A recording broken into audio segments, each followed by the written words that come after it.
التسويق الرقمي ممكن يكون لعبة سهلة عند بعض الناس، لكن في أسرار محدش هيقول لك عليها. لو عرفت الأسرار دي هتقدر تغير شغلك بنسبة 180 درجة. النهاردة هنتكلم عن 5 أسرار للنجاح في التسويق الرقمي اللي كل المحترفين بيستخدموها بيخبوها عليك. استنى للنهاية عشان ممكن يكون السر الأخير هو اللي أنت مستنيه. أول سر هو فهم الجمهور المستهدف، بمعنى ان التسويق مش اعلان بترميه وخلاص، لانك بتعرف ان العميل بتاعك بيفكر في ايه. اسال نفسك جمهورك مين، ايه اللي بيحبوه، وايه المشاكل اللي عايزين يحلوها. استخدم ادوات زي جوجل اناليتيك او الانسايتس على فيسبوك وشوف الناس بتتفاعل مع ايه. يعني تخيل مثلا انك لو عندك محل ملابس رياضيه، تعرف ان اغلب جمهورك شباب ما بين 18 ل 30 سنه، ازاي هتقدر تعمل محتوى يناسبهم ويشدهم اكتر. السر الثاني هو تقديم قيمه حقيقيه. ركز على انك تقدم للناس قيمه حقيقيه يستفيدوا بيها. يعني مثلا بدل ما تعمل اعلان مباشر لمنتج، اعمل فيديو تعليمي او مقال يوضح ازاي المنتج ده يحل مشكله عند العميل. امثله، يعني مثلا لو بتبيع ادوات منزليه، اعمل فيديو عن ازاي تنظف بيتك بسرعه باستخدام المنتجات دي. الجمهور لما يحس ان انت مهتم بيه هيرجع عليك بشكل مستمر.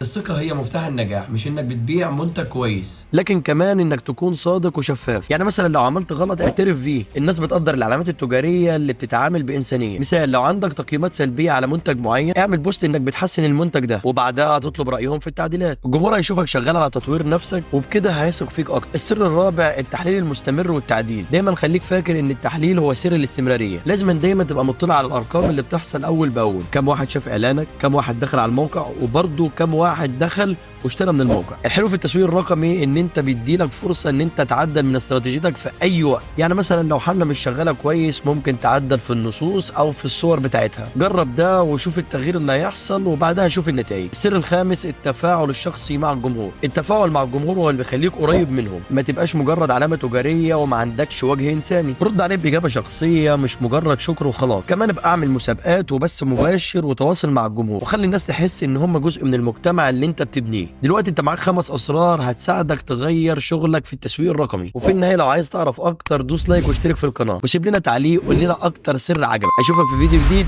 سلام.